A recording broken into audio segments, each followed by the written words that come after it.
재미없는 건 절대 용서 못해. 뭐 볼지 고민하는 당신을 위해 방송국 여자들의 워플릭스. 두둥. 안녕하세요. 방송국 여자들의 워플릭스입니다. 안녕하세요. 네, 안녕하세요. 저는 오늘 진행을 맡은 창마고요. 무서운 것과 스릴러를 좋아합니다. 저는 미장센 보는 걸 좋아하는 김세영입니다. 네, 저는 로맨스 판타지 좋아하는 꽁칠입니다. 네, 전체 관람가랑 음악 좋아하는 조조입니다. 네, 여러분 잘 지내고 계신가요? 네.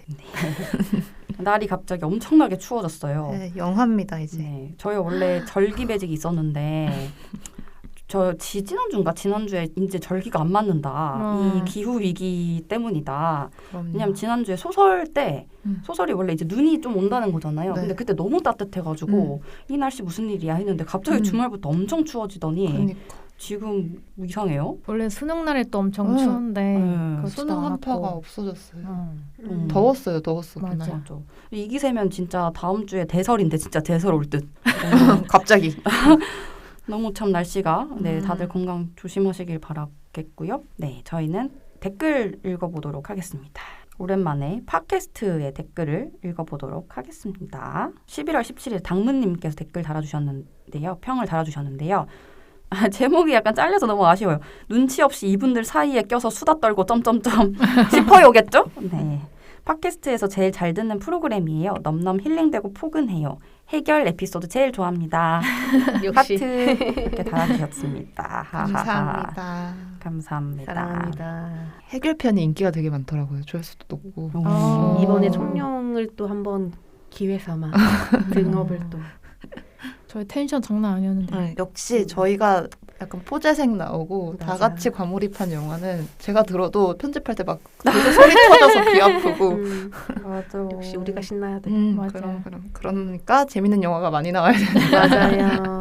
맞아. 까날님께서 그 153화 저희 멀티버스 영화 영업한 거에 댓글을 또 달아주셨어요. 직접 보시고 일본 여행 다녀온 다음에 보신 것 같아요. 아, 정말. 러브앳은 너무 사랑스러운 영화였다. 음. 결말은 제가 예상한 거였는데 거의 마지막까지 다른 걸로 갈 것 같은 분위기였는데 그게 안 된다고 그런 결말이면 안 된다고 생각했다. 아, 안 봐서 모르겠네요. 껄껄껄. 이렇게 댓글 달아주셨고 그리고 레고무비는 양자버스가 영향을 받은 게 아닌가 싶을 정도 생각을 하셨다. 전 지금 레고무비 2를 원 다시 정주행하고 2 보는 거를 크리스마스에 하려고 최고의 지금 크리스마스. 네, 계속 미뤄두고 있어요. 일단. 아껴두고 있습니다. 그리고 저희가 단 댓글인데요. 여러분 워킹데드가 종영했습니다. 슬프세요? 네. 글렌장님 나와주세요. 아 너무 근데 아직 한국에는 아직 올라오고 있는 중이라서 제가 결말은 못 봤거든요. 아 근데 마음이 너무 뭔가 약간 허한 게 있어요. 진짜 계속- 오래 하긴 했다. 네, 10년 넘게인가 거의. 약간 왕자의 게임 끝났을 때 그런 건가? 뭔가 근데 왕자의 게임은 캐릭터가 많이 죽지 않았어요? 왕자의 저 게임 왕자의 게임 마지막 안 봤어요. 시즌 최악이어서. 아 그래요? 아 워킹데드는 물론 초반에 많이 죽긴 했지만 그 코어한 캐릭터들이 계속 이제 끝까지 있었단 말이에요. 그래서 참 팬들도 그 팬도 많고 개별 팬도 많고 저도 애정이 되게 있는 캐릭터들인데 아쉬워요. 그리고 사실 해결되지 못한 것들이 좀 있어요. 많이. 찝찝. 네, 근데 그게 아마 뭐 시퀄이나 뭐 이런 걸로 좀 나올 것 같긴 한데 뭐잘 모르겠어요. 아무튼 감사했습니다. 안녕. 그동안 안녕. 저 빼고 다 보신 거예요? 아니요, 전 안 봤어요. 지금 창만만 봤어요. 좀 위로해 주는 거예요. 아 그냥 위로해 주시고 따뜻하시다. 자, 그러면 저희 이번 주 또 문화생활을 해야죠. 그래서 문화생활 하고 오신 저희 꽁치 어떤 문화생활을 하셨나요? 네. 저는 거의 문생에 요즘 제가 좋아하는 웹툰을 소개하고 있는데요. 이번에도 제가 요즘 좀 좋아하는 웹툰을 소개드리려고 합니다. 제가 이제 결국 문생에서 로맨스와 판타지를 주로 소개를 해드리고 있는데 바로 오늘 소개드릴 작품은 매화꽃 그늘이라는 로맨스 웹툰이에요. 카카오에서 보실 수 있고 매주 목요일 날 연재가 되고 있는데 이게 이제 보리라는 작가랑 백하라는 작가 두 분이 같이 하고 있는 연재물이거든요. 지금 한 30화 정도 올라와 있어서 정주행하기 아주 좋습니다. 빠르게 따라잡으실 수 있고요. 보신 분들은 이제 아실 거예요. 보리 작가는 사극 로맨스를 되게 잘하시는 분이거든요. 이분의 특징은 야해요. 야한 거 되게 좋아하시네요. 로맨스에는 야함이 있죠. 뭐 야함이 포인트겠습니까? 사랑. 그럼요. 사랑이 포인트죠. 되게, 그리고 되게 슬픈 사랑 이야기를 되게 잘하는 분이세요. 또 백화 작가는 약간 또 웹소설이나 이런 곳에서 약간 또 로맨스로 유명하신 분이거든요. 그래서 두 분이 이제 같이 하면서 퀄리티가 되게 높아졌어요. 저도 이제 보리 작가 작품은 많이 봤었는데 그 기존의 보리 작가 작품보다 훨씬 그 서사라던가 그림체가 훨씬 퀄리티가 높아졌다라는 평을 받고 있는 작품입니다. 이야기를 잠깐 설명을 드리면 BL물인데요. 하진과 정현, 나무라는 세 남자가 삼각관계? 삼각구도를 펼치는 이야기입니다. 네, 대과를 치르기 위해 서원에 들어가면서 이 남자들의 우정과 사랑과 우정이냐 사랑이냐 사랑이냐 우정이냐 이런 이야기가 이제 시작이 되는데요. 왜 웃으시죠? 아니 그림을 검색을 보여주셨어요. 해봤는데 왜요? 이 너무나 삼각관계스러운 이 캐릭터들의 모습. 맞습니다. 확실한 캐릭터가 보여요. 이 광고 하나 나오네요. 그렇죠. 네. 너무 재밌다. 하진이 이 삼각구도의 이제 핵심입니다. 하진은 대대손손 벼슬을 해온 이 나라의 네로라 하는 이제 양반 가문의 막내 아들이에요. 흰 피부에 여리여리한 몸매를 가지고 있어서 누가 봐도 약간 이제 되게 해사한 느낌의 청년입니다. 근데 이제 이런 하진의 곁에서 아주 오랜 시간 소꿉친구처럼 붙어 있었던 남자가 있어요. 이분이 바로 정현이라는 사람이에요. 그래서 이 정현이라는 이 남자는 시정 잡배처럼 굴다가도 하진의 앞에서는 굉장히 세상 다정한 형님입니다. 그래서 근데 또 이제 이 둘의 서사가 또 흥미로운 것은 정현은 하진을 깊이 사랑하는데 당연히 티를 안 내면서 약간 두고 보고 있습니다. 언젠가 내가 하진을 차지하리라. 이런 마음으로 지켜보고 있죠. 근데 그러다가 하진이 대과를 치르기 서원에 가면서 새로운 남성 캐릭터가 등장을 해요. 그게 바로 나무입니다. 이 나무라는 유생은 낮에는 서원에서 공부를 하지만 밤에는 시장에 나가서 싸움꾼이에요. 낮저 밤이? 세상에. 아이 참. 네. 근데 이제 알고 봤더니 사실 되게 가난한 집안의 아들인 거예요. 그래서 돈을 벌어야 해가지고 오늘날로 치면 레슬링 같은 그런 경기에 나가서 이제 뭐 돈도 따고 이런 식으로 그냥 여러 가지 수단 방법을 가리지 않고 돈을 벌어야만 하는 거죠. 그래야 공부를 할 수가 있거든요. 이런 남자 나무가 하진을 만나 이상한 감정을 느끼기 시작합니다. 한 번도 느껴보지 못한 이상한 감정. 이것은 사랑일까? 이러면서 이 둘의 본격적인 삼각관계가 시작되는 조선시대 배경의 BL물인데 캐릭터 서사가 엄청 좋아요. 섬세하게 감정 묘사가 되게 잘 돼 있어서 그 점이 되게 보면서 약간 간질간질한 그 감정 엄청 잘 살리고 있고 화끈하게 야한 장면들도 많이 넣어주고 있어서 댓글들까지 같이 보시는 게 아주 재밌습니다. 댓글들이 약간 댓글 보려고 보시는 것 같아요. 근데 이 BL물 같은 거는 댓글을 봐야 완성되거든요. 주접들이 엄청나던데요. 주접이 장난 아니에요. 그리고 주접 다 댓글이 조금 더 보여주면 좋겠소. 귀여워. 나도 이런 친구가 있다면 좋겠소. 약간 이런 식으로 댓글 이제 과몰입. 팬들이 다 이런 뭐뭐 하겠소라는 그 유생들의 어체를 쓰거든요. 그래서 너무 귀여워요, 이 주접들이. 그래서 아주 즐겁게 보실 수 있는 작품입니다. 추천드립니다. 제목이 다시 뭐라고요? 매화꽃 그늘. 그럼 19금이겠네요? 카카오 같은 그런 메이저 플랫폼에서도 그렇게 매우 핫한 19금 만화가 있나요? 있어요. 요즘에는 많이 좀 풀렸는지 굉장히 약간 핫하게. 물론 레진 같은 데서 하는 성인물보다는 당연히 아닌데 그래도 꽤나 자극적인 그렇군요. 네, 합니다. 19금 안 걸려 있네요. 그래요? 네. 그러면 어디서 멈추겠네요. 그래서 맞아요. 더 보여달라고 그래서 보여달라고 하시는구나. 하는구나. 네. 핫한 네. 홍치의 영업. 혼자 밤에 킥킥거리면서 읽으실 생각이 상상이 되네요. 네, 네. 함께 보십시다. 알겠소. 고맙소. 잘 들었어. 네. 네. 네, 저희 오늘 영업은 지난주에 저희가 그 블랙팬서 2를 봤죠. 그래서 보다가 마블 말고 다른 또 꿀잼 히어로가 뭐가 있을까라는 생각이 들어서 한번 그런 다른 히어로를 좀 영업을 해보자. 마블 질려! 그만. 아니 그만은 아니고. 라는 생각으로 오늘 영업화를 꾸려보도록 하겠습니다. 자, 돌아가면서 키워드 알려주시죠. 빨리빨리. 조조. 네, 저는 댕댕이. 오? 댕댕이 히어로? 예스. 너무 기대되는데? 새우는요? 가족. 가족. 꽁치는요? 아마존? 아마존. 네. 아마존. 뭐 아니요. 아이고. 아이고. 저는 불멸입니다. 음. 댕댕, 불멸, 아마존, 가족. 하나도 뭐가 뭔지 모르겠네요. 그러면 댕댕부터 일단 하시죠. 네, 귀엽게 가보시죠. 전체 관람가를 맡은 저답게 오늘도 애니메이션을 가지고 왔는데요. 오늘 제가 영업할 영화는 DC 리그 오브 슈퍼팻입니다. DC 리그 오브 슈퍼팻? 네. 오. 처음 들어보셨나요? 네. 전 들어본 적 있어요. 올해 개봉했답니다, 심지어. 우와. 아, 진짜? 네, 올여름 개봉한 굉장히 최신 영화고요. 그럼 DC 코믹스 작품이에요? 예스. 오. 광고 본 적 있어요. 네네. 그래서 아쉽게도 아직 웨이브랑 네이버 시리즈원 같은 데서만 보실 수 있긴 한데요. DC 코믹스 배경으로 당연히 만든 영화고 크립토 아시나요? 슈퍼맨의 반려견이 있거든요. DC 알아요. 세계관에 크립토가 그런 슈퍼맨처럼 능력을 가진 슈퍼독 강아지인데 그 강아지를 주인공으로 한 애니메이션이에요. 벌써 귀여워. 네, 드웨인 존슨이 제작을 했어요. 제작이요. 제작도 하고 주인공 크립토 목소리도 드웨인 존슨. 드웨인 존슨, 케빈 하트, 존 크래신스키, 케이트 맥키넌, 키아누 리브스, 자밀라 자밀, 바네사 베이어, 나타샤 리온.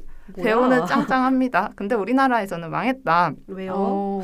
근데 광고도 저는 꽤 광고 보셨다 했잖아요. 네. 꽤 열심히 했다고 생각을 했는데 왜 망했지? 그때 뭐 다른 게 재밌는 게 개봉을 했었나? 아무튼 잘 안 됐어요. 근데 DC가 요즘 힘을 잘 못 쓰긴 하니까요. 그래서 맞아. 그런가 싶기도 하고 어쨌든 저는 꽤 재밌게 봐서 추천을 드리려고 해요. 일단 마블이 아닌 DC에서 인간이 아닌 동물을 주인공으로 했다는 점에서 뭔가 오늘 키워드랑 되게 잘 맞을 거라 생각을 했고요.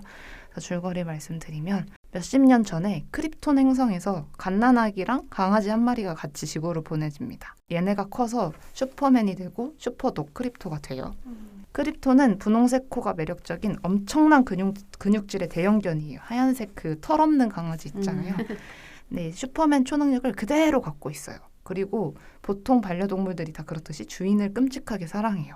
그래서 항상 슈퍼맨 옆을 지키면서 함께 지구의 악의 무리를 다 물리치고 지구를 구해내는 그런 일상을 살고 있어요. 그리고 원래 세계관이랑 똑같이 빌런도 렉스 루터 박사 있잖아요. 빡빡이. 그 사람인데 렉스 루터도 기존 슈퍼맨 시리즈에서 행해왔던 수법 그대로 지구를 정복하려고 하는데 슈퍼맨이랑 크립토가 항상 이제 막아서 실패합니다. 근데 하지만 이 평화가 슈퍼맨이 여자친구랑 결혼을 결심하게 되면서 깨져요. 크립토가 어떻게 생각했냐면 슈퍼맨이 결혼하게 되면 슈퍼맨 여친한테 자기의 자리를 뺏기게 된다고 생각한 거예요. 실제로 반려동물들이 그렇다고 하잖아요. 부부들이 갑자기 신혼부부들이 결혼을 해서 같이 살면은 내 사랑을 뺏겼다라고 생각해서 우울해하는 애들도 맞아. 있다고 하는데 크립토도 그렇게 됐죠. 그래서 그 마음이 커져서 본인이 슈퍼맨이랑 거리를 둬요. 상처를 받아가지고. 필 그때 동물한테 초능력을 주는 오렌지색 크립토 나이트 같은 게 있는데 그거를 손에 넣어서 슈퍼팻이 된 렉스 루터의 옛 반려 기니피그 기니피그 룰루의 습격으로 슈퍼맨이 납치되고 크립토도 능력을 잃어버려요. 근데 불행 중 다행인 건 아까 그 나쁜 기니피그 룰루랑 같이 유기동물 보호소에 있었던 강아지, 돼지, 거북이, 다람쥐도 다 초능력을 같이 얻어가지고 이제 크립토를 만나서 힘을 합치기로 해요. 슈퍼맨을 구하고 지구를 같이 구하자고. 그래서 과연 세계 평화를 되찾을 수 있을지 다섯 동물들의 이야기가 펼쳐집니다. 귀엽죠? 귀여워. 네, 귀여워요. 그 룰루 기니피그가 케이트 맥키넌인데 엄청 잘했더라고요. 이번에도 케이트 맥키넌 그 자체고요. 그래서 일단 마블에서 아직 건드린 적 없는 초능력 동물을 주인공으로 한 영화입니다. DC에서 동물은 먼저 선점을 했어요. 그래서 저는 마블은 좀 그래도 열심히 보는 편인데 DC는 조금 낯선 편이라서 잘 모르고 봐도 되나? 약간 걱정을 했는데 가장 대중적인 캐릭터만 사용을 해요. 슈퍼맨, 배트맨, 원더우먼, 플래시, 그린랜턴 그리고 렉스 루터 그 캐릭터들을 활용해서 뭐 그렇게 이해하기 어렵다거나 그러진 않고요. 그리고 약간 중간중간 MCU를 언급한다든지 캐릭터들이 상품화된 본인들이 인지하고 있는 약간 그런 메타 발언을 한다든지 그래서 약간 어른 입장에서 그 세계관 지켜보면서 좀 웃긴 부분들이 있잖아요. 배트맨이 길에 떨어진 배트맨 굿즈를 보면서 저거 정품이 맞겠지? 뭐 이런 멘트 하거든요. 약간 이런 게 되게 자주 나와요. 그래서 레고무비 보는 기분이 들어요. 레고무비에서 쓰는 개그들 있죠. 그래서 어른들이 봐도 재미있는 부분들이 많다. 저는 동물들이 주인공으로 나오는 영화를 되게 좋아해요. 최근 1년 사이에도 배드가이즈라는 게 있었고 싱2도 있었고 인간화된 동물들이 나오는 영화가 많았는데요. 이번에 얘네는 의인화된 게 아니라 정말 반려동물로 나오거든요. 그래서 약간 옛날에 마이펫의 이중생활 아세요? 네. 그 느낌이나 볼트 이런 작품들이 떠오르더라고요. 그래서 반려동물을 저는 강아지를 키우는데 반려동물을 키우는 입장에서 되게 공감 가는 부분이 많고 의인화된 동물이 아니라 그 동물의 습성을 더 잘 그려내니까 또 거기서 재밌는 부분도 있고 그래서 저는 되게 재밌게 잘 봤습니다. 거기에 이제 초능력까지 더해지니까 그 부분들이 귀여움들이 좀 더 극대화되는 근데 이제 최근에 영업드린 애니메이션에 비하면 좀 더 패밀리 타겟이긴 해서 평소에 애니메이션을 즐겨보시지 않는다면 살짝 유치하다라고 느끼실 수도 있어요. 하지만 당신이 반려동물을 키우고 계시거나 동물을 사랑한다면 꼭 보는 것이 좋다. 특히 영화의 주축을 하고 있는 캐릭터들이 모두 유기동물이라는 점 그리고 지구를 구해서 얘네들이 뭘 얻는 게 없잖아요. 사실 동물들인데 그게 아니라 사건을 통해서 성장하고 새로운 가족을 만난다. 이게 얘네들이 결국 궁극적으로 원하고 갖고자 하는 점이라는 거에서 전 되게 이야기를 잘 만들었다고 생각을 했고 부족한 인간도 반려동물을 만나면서 본인의 부족함을 채우는 거 그것도 좀 되게 좋았고요. 그래서 하고자 하는 얘기가 너무 명확해서 저는 따뜻하고 좋았습니다. 비마블 히어로에다가 동물에다가 귀여운 거에다가 제가 좋아하는 게 다 합쳐져 있었고 네, 연말에 약간 집에서 따뜻하게 보시기 좋은 영화인 것 같아서 오늘 추천드리려고 했어요. 너무 귀여울 것 같아요. 귀여워요. 사실 캐릭터 조금 덜 귀엽긴 한데 너무 동물 그 자체로 표현을 해가지고 근데 이제 스토리가 네, 스토리도 귀엽고 배우들 연기도 귀엽게 해외 애니메이션들은 워낙 유명한 배우들이 더빙을 하니까 그 사람 생각하면서 보면 더 웃겨요. 그럴 것 같아요, 진짜. 드웨인 존슨. 한국은 정준하 씨와 하하 씨가 하셨네요. 그거 얘기하니까 홍보하는 콘텐츠를 봤던 기억이 나네요. 그렇구나. 한국에 들어올 때는 꼭 그래도 연예인분들 성우로 주연에 넣더라고요. 그래야 또 홍보가 되니까. 정준하 씨는 워낙 성우로서도 인정받은 분이라 너무 잘한다고 주먹왕 랄프가 엄청난 극찬을 원작 제작진한테도 들었다고 하더라고요. 네. 연기를 잘해. 연기 잘하시고 잘하셔요 정말. 그 다음은 요 가족 애니메이션인 만큼 바로 가족으로 가시죠. 저도 애니메이션을 가져왔는데 전 뭐 제 인생 영화 중에 하나라서 심지어 뭐예요? 인생 영화. 알겠네요. 네, 근데 요거를 가족인데 인생 영화? 이제는 모를 수도 있을 분들이 있을 것 같아서 날 같나요? 오래돼서? 그게 2004년에 나왔었고 오래되긴 했네. 진짜 엄청난 흥행을 했었던 거거든요. 뭔데요? 그러니까 인크레더블 시리즈인데 근데 지금 와서 보면 안 보신 분들이 꽤 많을 것 같다는 생각이 들었어요. 저 안 봤어요. 오래됐으니까. 저 이거 2004년에 보고 진짜 문화 충격을 받았었거든요. 왜? 너무 재밌으셨어요? 네, 너무 재밌고 왜 인생 영화인지 궁금해요. 그러니까 제가 일상 판타지나 슈퍼 히어로물을 되게 좋아했는데 거의 제가 꿈꾸던 그런 컨텐츠를 이 애니가 다 보여줬거든요. 그래서 원 말씀하시는 거죠? 그냥 오늘 시리즈를 다 완전 얘기하고 싶은데 그러니까 원이 최고긴 하죠. 맞아. 슈퍼 히어로물이 이게 전 세계적으로 유행을 했잖아요. 근데 저는 이게 유행의 시초라고 생각을 하거든요. 사실 그렇다고 생각해요. 그리고 뭐 지금이야 CG 기술 좋으니까 그냥 실사 사람이 뭐 날라다니고 장풍도 쏘고 막 하지만 그때만 해도 이렇게 3D 기술로 내가 그러니까 상상하던 거를 구현을 한다고? 이거에 엄청난 충격을 받았었죠. 또 픽사답게 어린이도 보기 좋고 어른도 보기 좋은 되게 재미있는 스토리이기도 하고 그래서 한번 소개를 해보려고요. 이거 아마 저희 와플 할 때 소개를 했던 것 같은데 제 인생 영화 뭐 이런 걸로 인크레더블은 디즈니 플러스에서 보실 수 있고요. 일단 줄거리는 그 슈퍼히어로들이 활약하는 세계관이고요. 그 주인공 이제 미스터 인크레더블이라고 불리는 히어로예요. 되게 힘이 무지 세고 덩치도 막 산만한 그런 남자인데, 그러니까 다른 히어로들이랑 같이 이제 범죄 소탕하고 뭐 시민들 도우면서 되게 멋지게 살아가고 있었어요. 근데 이제 그런 뭐 마블 시리즈에서도 갈등으로 나왔었던 건데, 이런 히어로 활동을 하다 보면은 시민들이 피해를 보기도 하고 건물 부서지고 막 이런 일들이 생기잖아요. 그래서 그런 일들 때문에 좀 부정적인 이미지가 생긴 거예요. 이 히어로들에게. 그래서 안 좋은 여론이 한번 생성이 되니까 이제 끝도 없이 추락을 하는 거죠. 그래서 결국은 슈퍼히어로 활동을 못하게 되는 법까지 제정이 돼요. 그 마블 그거 같다. 그쵸. 마블이 따라한 거예요. 맞네. 그래서 수많은 이제 히어로들이 정체를 숨기고 이제 일반인들 속에 섞여서 살아가게 되는 이제 이야기로 시작이 해요. 이제 오랜 시간이 지나고 이제 미스터 인크레더블도 중년이 됐어요. 그리고 그는 충격적으로 보험회사에서 사무직으로 일을 하고 있습니다. 여기서 저도 충격받은 거예요. 히어로를 그만둔 이후부터 이야기가 시작이라고? 이게 되게 신선했죠.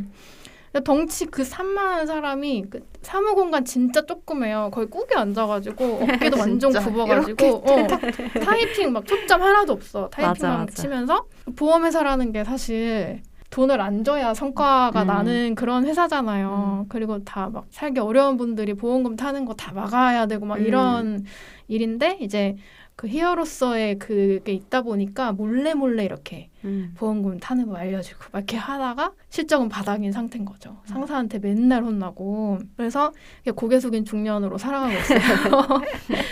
그리고 이 인크레더블은 이제 실명은 밥이라는 이름을 쓰고 있는데, 밥은 이제 같이 히어로를 하던 헬렌이라는 여성과 결혼을 해서 10대 딸, 아들 이렇게 하나씩 있고 또 갓난이 애기 하나 이렇게 해가지고 가정을 이뤄서 살고 있어요.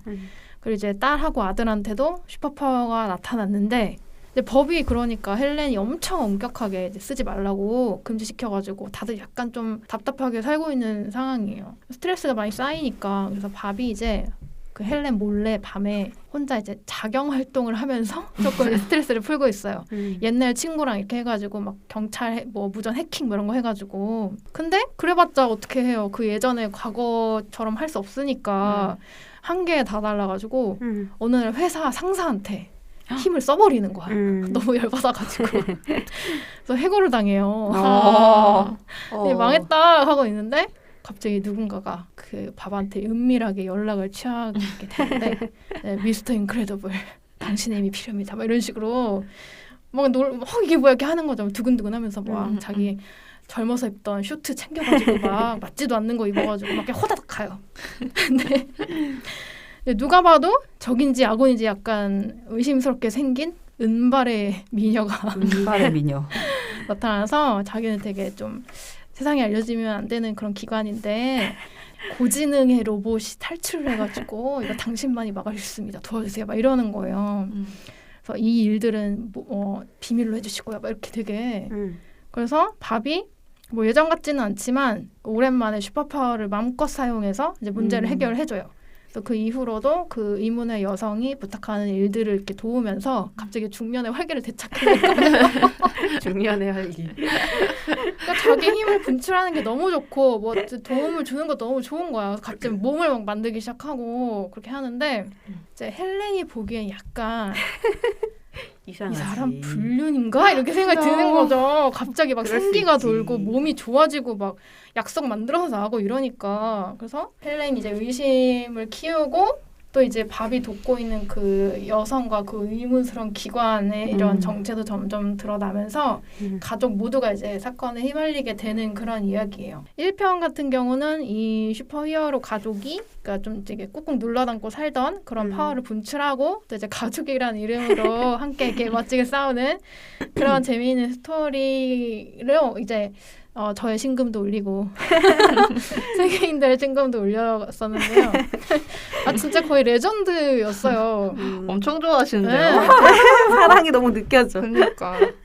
그래서 1편에서 이제 결말이 약간 후속작이 나오나? 약간 기대하게 끝나가지고 그래서 혹시 약간 이러고 있었단 말이죠. 근데 계속 소식이 없었어요. 그래서 팬들이 그냥 안 나오는 거야 보다 그러고 있는 차에 세상에 14년 후 2018년에 후속작이 나왔어요. 와. 근데 너무 멋진 게 뭐냐면은 2004년에 끝났던 그 시점에서 시작해요. 그 진짜 팬들 미쳐버리는 뉴스잖아요. 이게 1을 봤던 사람들이 거의 어른이 되었고 또 3D 애니메이션 기술이 그 사이 엄청나게 발전을 했단 말이죠. 그래서 1하고 화면이 엄청 달라요. 그래서 저는 되게 타임캡슐 여러 번 느낌으로 감동하면서 이제 봤던 기억이 나요. 그래서 그 캐릭터들 디테일도 엄청나져요. 그 막 라이팅 주는 거나 뭐 모든 그런 디테일들이 그래서 감동이 막 밀려오거든요. 왜냐하면 이 픽사가 늘 최고의 기술력으로 뭔가를 만들어내는 걸로 유명한 집단인데 1도 그랬고 2도 그러니까 이게 진짜 이 경외심이 막 드는 거죠. 뭐 스토리 면에서는 이제 1에서는 이제 밥의 비중이 되게 컸는데 2에서는 이제 헬렌의 비중이 엄청 커져요. 그리고 2에서도 재밌는 히어로들도 많이 새로 등장을 하고 특히 이 시리즈에서 그 깐난애기 너무 귀여워. 이름은 짹짹인데 짹짹이 진짜 비중이 진짜. 커져요. 진짜 2는 짹짹이 끌고 가도 봐도 된다고 보면 되는데 얘도 마블 히어로물이랑 비교를 해봐야 되잖아요. 네. 비교를 하면 훨씬 즐겁고 통쾌하고 감동적이고 우울하지도 않고 그리고 애니메이션 장르라는 그 특징, 그 매력을 최대한 살려서 히어로물을 그려냈다. 진짜 좋은 영화죠. 그리고 되게 그런 현실에 우리랑 이제 맞닿는 스토리도 인크레더블이 승리다. 맞아. 진짜로. 그리고 제일 중요한 거는 미장센이 너무너무 좋다.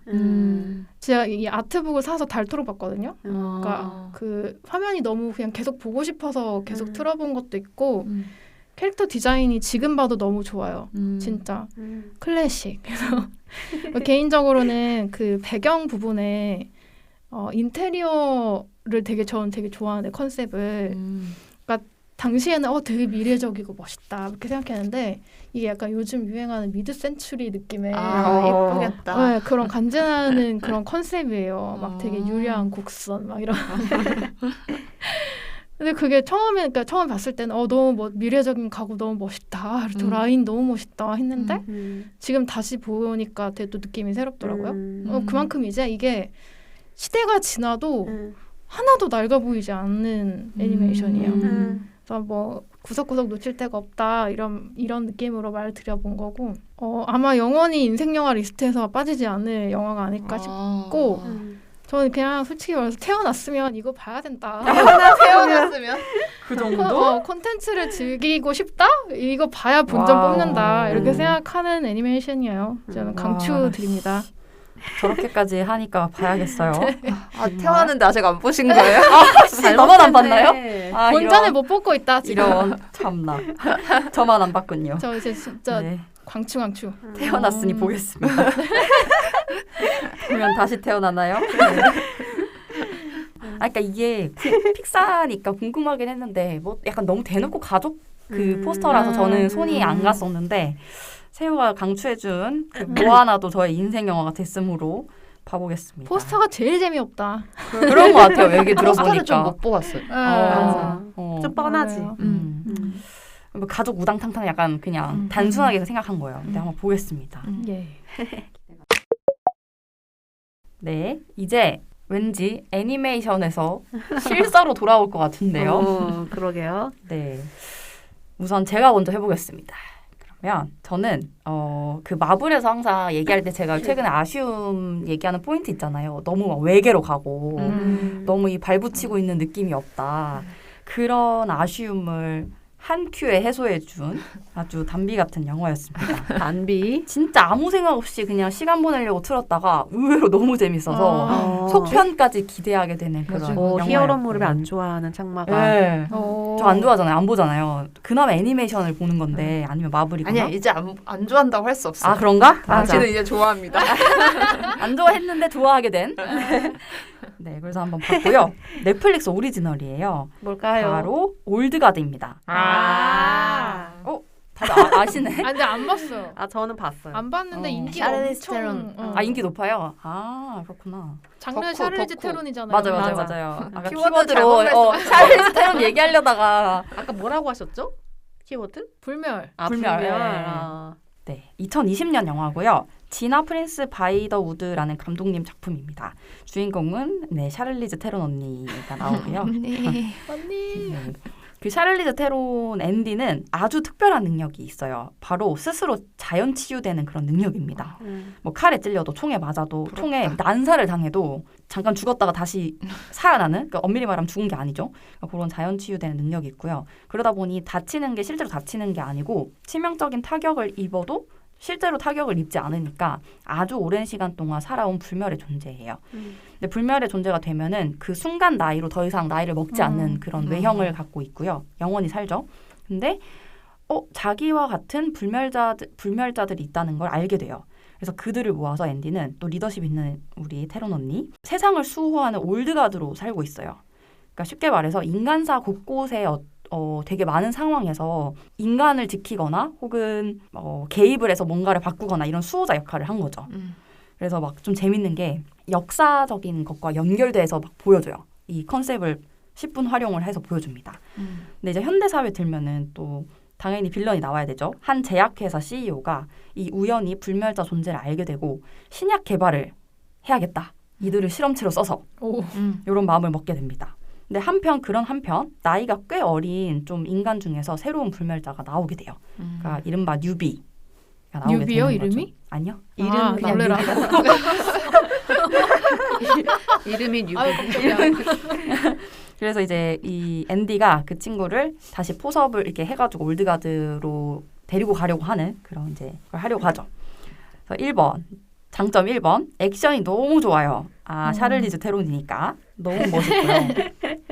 2번 제가 히어로물을 예전에 안 좋아했을 시절은 그 이유는 편견 때문이었거든요. 너무 유치할 거다. 네, 근데 뭐 마블 또 이런 거 여러 가지 보면서 그런 편견들이 많이 깨지고 있는데 요 올드가드도 되게 앞에 이제 영업한 두 콘텐츠에 비해서 엄청 무겁고 그냥 묵직한 영화예요. 막 가볍거나 쾌활하고 막 그런 영화는 아니에요. 그러니까 인간사에서 벌어지는 너무나 인간적인 얘기와 엮여 있어서 유치하지 않고 이 역사와 관련돼서 엮여져 보는 재미가 너무 커요. 그러니까 제가 마블 저번에 했던 블랙팬서에서도 여러 아즈텍 문화나 이런 히스토리들이 나오는 게 되게 재밌었거든요. 컨셉 자체가 너무 재밌다고 생각하는데 요 올드가드에서도 역사적인 사실들, 뭐 예를 들면 마녀사냥이라던가 중세 이런 거 있잖아요. 유럽의 여러 가지 뭐 사건들 이런 것과 이 올드가드들이 선택하고 행동하는 것들이 엮여 있는 걸 되게 보여줘요. 그러니까 그런 약간 팩션 같은 그런 게 너무 재밌는 부분이에요. 좀 재밌는 포인트 이런 거. 어떤 사람이 올드가드한테 너네 굿가이야 배드가이야 하는 질문에 몇 세기인지에 따라 다르다고 답하는 거라던가 또 막 현대사회에서는 하도 사진도 많이 찍고 인스타 이런 거 막 올리고 하니까 이 얼굴이 노출되거나 인터넷에 올라가는 게 안 되는 문제도 있잖아요. 불멸이니까. 그러니까 그런 거를 막 방지하려고 하는 그런 소소한 컨셉, 막 이런 것들 요소도 재밌게 중간중간에 있습니다. 그래서 우연히 봤다가 너무 영화가 재밌고 뭐 언니 연기 너무 잘하시고 이 컨셉 자체가 좀 재밌더라고요. 되게 유치하게 들릴 수 있잖아요. 불멸의 존재들이 그럼요. 막 세상을 수호하는 올드가드. 근데 이게 너무 재밌는 거예요. 히어로물 좋아하네. 액션이 너무 멋있고 일단 그 역사와 연결됐다는 게 너무 저한테 좀 뽕을 준 흥미진진하게 몰입하게 만든 그런 포인트였습니다. 그래서 막 후속편을 너무 당연히 찾아봤죠. 그랬더니 조금 밀렸는데 뭐 올해 좀 촬영을 했고 원래는 목표가 올해 개봉이었는데 올해는 안 될 것 같고요. 내년에 아마 개봉하지 않을까. 진짜 이게 약간 덕후가 많은 영화였었던 것 같아요. 개봉하고 나서 보면은 사실 막 대중적으로 엄청 성공한 거 맞아요. 같지는 않은데 봐야지 하고 아직 못 본 영화. 저도 전 봤어요. 이게 약간 매드맥스가 대성공을 하고 난 다음 샤를리즈 테론을 원탑으로 데려와가지고 만든 액션 히어로물? 그래서 저도 이제 매드맥스를 보고 너무 좋아서 뭔가 이런 류의 것들을 막 찾아보다가 봤었던 작품이었어요. 그래 매드맥스가 있었지. 매드맥스가 너무 유명해서 지금 소개를 하려다가 저도 말았거든요. 그냥 너무 유명한 아, 뭐야, 히어로물이죠. 또 개봉해야 되는데 개봉해 주실 극장 찾습니다. 다음은 아마존 키워드로 갖고 오신 꽁치. 무슨 영화를 들고 오셨죠? 원더우먼을 갖고 왔습니다. 원더우먼 2017년에 개봉했던 영화로 들고 왔는데 보셨어요? 다들? 네. 아, 저는 안 봤구나. 역시 또 히어로물에 약한 상무 빼고 다 본. 걸. 보겠지 뭐. 보겠지. 왜냐면 근데 이 영화는 히어로물을 좋아한다면 관심이 있다면 저는 무조건 보셔야 한다라고 생각하는 작품이라서 들고 왔는데 왜냐면 이게 이제 그 DC 작품이거든요. 근데 DC랑 마블이랑 통틀어서 여성 히어로 단독 작품이 이 영화로 시작을 했어요. 이 영화 이후에 이제 마블도 하나씩 내기 시작했거든요. 뭐 캡틴 아메리카라던가 블랙 위도우 같은 게 나오기 시작했고 사실 원더우먼은 그러니까 고전 히어로 중에 거의 뭐 유일한 여성 캐릭터이죠. 옛날에는 되게 약간 소비되는 캐릭터였는데 약간 좀 야시시하게 옷 입고 뭔가 약간 좀 남성 히어로의 약간 들러리 같은 그런 캐릭터였지만 이제 2017년 원더우먼을 시작으로 해서 이제 여성 히어로를 어떻게 그려낼 것이냐를 이제 보여주는 첫 작품이었다고 많이 이제 평가를 받는 작품입니다. 저는 이 당시에 이거 보고 나서 너무 좋아서 제가 갖고 있는 SNS 이런 데 약간 푸사 같은 걸로 넣고 막 그랬었거든요. 근데 다시 보니까 이제 그동안 또 이제 눈이 높아져가지고 조금 아쉬운 것들이 보이기는 했어요. 근데 여튼 아까 제가 말씀드렸던 이유 때문에 한 번쯤 보시는 거 추천드립니다. 지금 넷플릭스에서 보실 수 있고요. 아까 제가 아마존이라는 키워드를 갖고 왔던 게 이제 원더우먼이 이제 그리스 신화를 배경으로 하고 있어요. 그래서 그리스 신화에 아마존이라는 이제 종족이 나옵니다. 그리스 신화 안에서. 근데 이게 뭐냐면 그러니까 활 쏘는 여성 아르테미스? 전사. 아르테미스를 섬기는. 근데 이제 원래 그리스 신화에는 이제 그런 전사 뭐 그런 걸로 이제 있어요. 그리스 신화 안에. 근데 그걸 갖고 와요. 원더우먼을. 그래서 이 아마존이라는 곳이 이제 여성 전사들로 이루어진 종족이잖아요. 그 안에 유일한 아이가 있습니다. 그러니까 이제 여성들만 있기 때문에 아이가 나올 수 없잖아요. 근데 원더우먼이 어떻게 태어났냐로 나오냐면 이곳에는 이제 왕이 있거든요. 근데 이 왕이 아기를 너무 낳고 싶은 거예요. 그래서 흙으로 아기를 빚어가지고 신이 이제 숨을 불러일으켜서 태어난 아기가 바로 원더우먼입니다. 이름이 다이애나라고 해요. 그래서 이제 이 영화가 시작이 성인이 된 원더우먼이 자신의 과거를 회상하는 걸로 시작을 하거든요. 그래서 나도 한때 되게 세상을 구할 수 있다는 믿음이 있었던 시절이 있었다. 뭐 이런 식의 이제 회상 한 줄이 나오면서 과거가 나와요. 그래서 아마존 데미스키라 왕국으로 이제 시작이 됩니다. 이곳의 유일한 아이 다이애나가 성장하는 스토리가 나오는데 당연히 이제 다른 모든 주변 인물들은 성인 여성들이거든요. 그리고 이제 활을 막 쏘고 막 엄청 항상 전쟁에 대비한 무술 훈련을 하고 있는 장면들이 막 나와요. 그래서 이 종족이 뭐냐? 아마존의 여성 전사들인데 지금 이 영화 안에서는 이들이 신이 세상의 평화를 만들기 위해 막 보낸 이들이라고 설명이 나와요.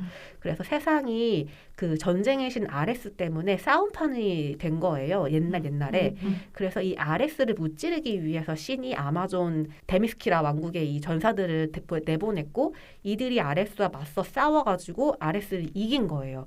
그래서 지금 현재는 아레스가 사라져서 세상에 평화가 찾아왔고 이 종족은 세상에서 숨겨진 데미스키라 왕국 안에서 이제 평화를 지키면서 살아가고 있다. 이런 컨셉입니다. 왕국에서 자라나고 있는 다이애나는 항상 이렇게 막 열심히 훈련하고 있는 이모들이죠. 이모들을 보면서 나도 열심히 멋진 전사가 돼야지 이러면서 이제 자라나고 있어요. 그래서 너무너무 귀여운 소녀가 나오거든요. 그래서 이렇게 막 싸움을 배우고 싶어 하는데 이 나라의 왕인 엄마는 너는 그런 거 안 배워도 돼. 지금은 세상이 평화로워서 너는 그런 싸움 같은 거 배울 필요 없어. 이렇게 이야기하면서 항상 못 배우게 해요. 근데 이제 이 왕국의 가장 위대한 전사가 엄마의 동생이거든요. 안티오페라는 전사예요. 근데 이 안티오페 이모는 몰래 자기 조카한테 무술을 훈련시켜요. 언젠가 네가 이거를 써먹을 일이 있을 거다 이러면서 그래서 몰래 배우다가 결국에는 이제 대놓고 배우기 시작을 하죠. 엄마가 이제 얘기를 하는 거예요. 배울 거면 그 누구보다도 혹독하게 훈련을 받아라. 이렇게 해가지고 이 왕국의 가장 뛰어난 전사로 자라나는 성장기를 거칩니다. 그리고 이 왕국에는 전설이 하나 있는데요. 멋진 칼과 방패가 되게 이렇게 뭔가 보호되어 있어요. 근데 이게 뭐냐면 일명 신을 죽일 수 있는 무기라는 별명을 가지고 있는 무기들이에요. 그래서 이걸 보면서 다이애나는 와, 저걸로 언젠가 내가 그 아레스가 나타났을 때 아레스를 내가 죽여야지 이런 꿈을 갖는 거죠. 근데 엄마는 너는 절대 아니야. 저거 쓸 수 있는 영웅이 나타날 건데 너는 아니니까 너는 저거 엄두도 내지 마 이러면서 이제 엄마는 이제 보호를 하는 거죠. 엄마가 뭘 알아?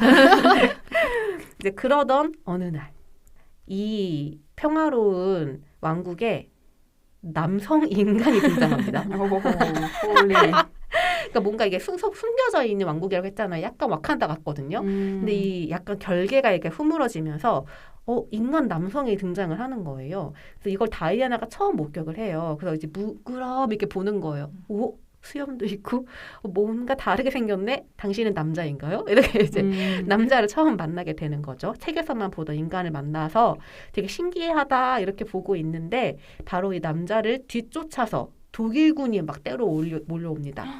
알고 봤더니 때는 1차 세계대전이었고 이 독일 나치군의 첩자로 들어가서 그 독일군이 생화학 무기를 지금 만들고 있다라는 정보를 입수한 이 남성 스티브가 쫓기다가 이제 어쩌다가 여기에 들어오게 된 거였던 거죠. 그래서 막 독일군이 막 이렇게 들어오니까 데미스키라의 전사들이 나서게 됩니다. 그래서 총을 든 군인들이랑 활을 든 데미스키라 전사들이 한판 되게 세게 붙어요. 그래서 이기기는 하는데 여기서 이제 그 아까 이모가 있었잖아요. 가장 위대한 전사 이모가 다이애나를 지키려고 하다가 이제 결국 총에 맞아요. 그래서 이모가 다이애나한테 이제 네가 떠날 때가 됐다라는 알쏭달쏭한 말을 남기고 이제 죽습니다. 그래서 다이애나는 안 그래도 내가 아레스를 해치워서 세상에 평화를 가져오겠다라는 어떤 불끈불끈한 의지가 있었기 때문에 이모가 이렇게 죽자 신을 죽일 그 무기들을 들고 떠나려고 이제 해요. 그래서 당연히 엄마는 이제 반대를 하지만 어떻게 엄마가 딸을 이기겠어요? 그래서 딸이 이제 밤중에 도주를 스티브랑 같이 도주를 이제 하려고 하는 걸 엄마가 이제 결국에는 보고 보내주죠. 그러면서 또 알쏭달쏭한 말을 남겨요. 인간들에게 너는 아까운 존재야. 이런 또 알쏭달쏭한 말을 하면서 이별을 합니다. 그래서 다이애나가 스티브랑 같이 이제 인간 세상에 나오게 되면서 이야기가 펼쳐지게 되는데요. 이 영화가 되게 재밌는 이유 하나는 이 인간을 어떻게 바라볼 것이냐. 원더우먼이라는 슈퍼히어로는 어떤 인간에 대한 관점과 세상에 대한 관점을 가진 히어로냐. 이거를 이제 이 1편에서 보여줘요. 그래서 되게 약간 인간이 아니잖아요. 원더우먼은 여기서 책을 통해서 인간이 어떤 존재인지를 배우거든요. 그래서 인간은 되게 평화를 사랑하고 선한 마음을 가진 존재들인데 이 아레스 때문에 세상이 이렇게 변했다고 생각을 하거든요. 기본적으로는. 그래서 처음에 이 다이애나는 내가 아레스를 죽이면 인간들은 다시 선한 마음을 되찾고 세상은 평화로워질 거야 라는 굉장히 순진한 생각을 가지고 이 전쟁에 뛰어들어요. 근데 이 1편을 통해서 다이애나가 어떻게 성장하는지 어떤 식으로 나는 왜 이 싸움에 참여해야 하는가라는 어떤 이유가 만들어지는 과정이 나옵니다. 뻔할 수도 있지만 DC가 히어로들을 통해 보여주려고 했던 어떤 메시지를 1편에서 되게 잘 보여줘요. 이런 평이 있더라고요. DC의 히어로들이 그 배트맨도 그렇고 자기가 섞여 있지 않은 자기랑 관련이 없는 그런 다른 사람들, 힘이 없는 사람들을 왜 지키는가에 대한 이유를 어떻게 보여주는지를 DC가 좀 약하다라는 평들이 있나 봐요. 근데 원더우먼에서 이제 그걸 어떻게 이야기로 보여줄 것인지를 나름 잘 보여줬다. 뭐 이런 평들이 있더라고요. 그래서 이제 1편이 이제 그런 역할을 하는 서사가 있다. 그래서 이거를 좀 보는 재미가 있고요. 두 번째는 이 영화가 당시 이제 여러 상들을 받았는데 그 중에서 특히 이제 액션 영화상, 최고의 싸움상 이런 것들을 많이 받았어요. 그러니까 그만큼 이 영화의 최고 매력이 액션 씬이거든요. 그래서 데미스키라 전사들의 싸움이 되게 멋있어요. 그러니까 이게 기본적으로 활을 쏜다고 했잖아요. 이 활을 쏘는 이 전사들의 이 몸들 그리고 이 영화 감독이 여성 감독인데 패티 젠킨스라는 이 감독의 인터뷰를 보면은 일부러 이 히어로들 여성 히어로들을 약간 이제 몸이 잘 보이는 노출이 많은 의상을 입혔다라고 하더라고요. 근데 이게 약간 섹슈얼한 거를 보여주기 위한 게 아니라 싸우는 여성들의 근육 이 여성의 몸의 멋짐을 잘 보여주기 위해서 오히려 그런 간소한 의상을 입혔다고 하더라고요. 근데 되게 납득됐어요. 왜냐하면 되게 비교가 되는 게 이 다이애나가 인간사에 들어갔을 때 배경을 보면 1차 세계대전이 있었을 때니까 아직 여성들의 복장이 되게 거추장스러워요. 막 무슨 드레스 같은 걸 막 입어야 되거든요. 그래서 다이애나가 인간사에 딱 도착하자마자 여자들은 이런 옷을 입어야 돼요? 이 옷을 입고 어떻게 싸워요? 이렇게 딱 얘기를 하는 장면이 나와요. 이 대사를 통해서 이 영화에서 감독이 왜 원더우먼에게 이런 간소화된 노출 많은 옷을 입혔느냐라는 게 약간 좀 설명이 되는 그런 대사들이 나오거든요. 그러니까 그만큼 일부러 약간 이런 것들을 입혀서 막 그 근육들, 어떻게 근육이 쓰이는지 이런 것들을 엄청 잘 보여줘요. 되게 매력적인 액션씬들이 많이 나옵니다. 게다가 이제 두 번째 이 영화의 강점, 음악이 되게 괜찮아요. 그래서 특히 엄청 유명한 액션씬이 있거든요. 이제 다이애나가 확 싸울 때 음악을 엄청 멋있게 써가지고 그 매력을 되게 배로 해요. 이게 나중에 이제 저스티스 리그가 후속으로 나오는데 저스티스 리그에서도 원더우먼이 등장할 때 이 똑같은 음악과 액션씬이 나오거든요. 이게 되게 멋있어요. 되게 강렬하고 멋있어서 저도 그 장면이 너무 좋았는데 네, 액션씬과 음악이 굉장히 멋집니다. 네, 그래서 이 영화로 꽤 괜찮은 여성 히어로물을 만들었다, 액션도 괜찮았다라는 평을 받으면서 이 감독인 패티 젠킨슨이 그 이후에 이제 그 원더우먼 1984랑 그다음에 지금 제작 중인 원더우먼 3까지 연출을 맡았다고 해요. 근데 이제 다들 1이 제일 낫다. 1984가 폭망했죠. 네, 폭망을 했다. 그래서 이제 DC 코믹스의 영화를 부활시킨 영화로 이 감독이 엄청 이제 막 그 띄워줬다가 2로 이제 확 죽었다고 합니다. 저도 2는 안 봤는데 1은 굉장히 이제 나름 잘 만든 여성 히어로물이다라는 평을 받는다고 하고 저도 재밌게 봤습니다. 얘기 듣는데 속속들이 다 신화에서 가져온 것들이 너무 많아서 너무 기대돼요. 너무 기대하면 실망하실 그리고 아까 제가 올드가드도 되게 재밌게 본 게 이게 실제 역사랑 엮어서 뭔가 하는 게 너무 재밌을 것 같은데 이것도 보니까 1차 세계대전이 나오는 거라고 하니까 더 기대가 되는 것 같아요. 점점 표정이 왜 자신이 없어지죠? 찝찝. 저는 아까 얘기했지만 다시 보니까 확실히 눈이 높아져가지고 좀 저는 옛날에 만난 영화 같은 느낌이 있네라고 생각하긴 했거든요. 꽤나 됐어요. 이것도 꽤 됐죠. 생각해보니까 5년 전이니까. 근데 그 사이에 진짜 히어로물이 많이 나왔잖아요. 그러면서 히어로 서사를 되게 세련되게 만들어 온 기술이 요 몇 년 동안 되게 발전했다는 생각이 들더라고요. 그리고 되게 귀여운 로맨스가 또 있다는. 네. 뒤늦게 붙여보는. 스티브와 다이애나의 약간 뻔하지만 귀여운 로맨스. 이런 포인트가 약간 옛날 영화라고 느낄 수도 있는 거겠다. 네. 그죠? 이걸 나중에 저 찾아보니까 DC 코믹스 이제 기존의 팬들은 그런 옛날에 이제 그 코믹스 원전의 것 이야기를 잘 살렸다라고 호평하는 또 부류가 있고 뭐 그렇더라고요. 재밌네요. 제이석이지 늘. 네, 감안해서 보시면 좋을 것 같고 저는 항상 이제 히어로물을 볼 때마다 내가 딸이 있으면 어떤 히어로물을 보여주고 싶은지 생각을 하게 되는데 그러니까 원더우먼 정도면 보여줄 수 있다. 인크레더블. 인크레더블도 완전 좋죠. 인크레더블을 먼저 봐야 돼요. 1바로 보고 맞아. 생각보다 별로 없어요. 진짜. 없어요. 맞아요. 어른 되면 올드가드. 그렇지. 맞아. 매드맥스.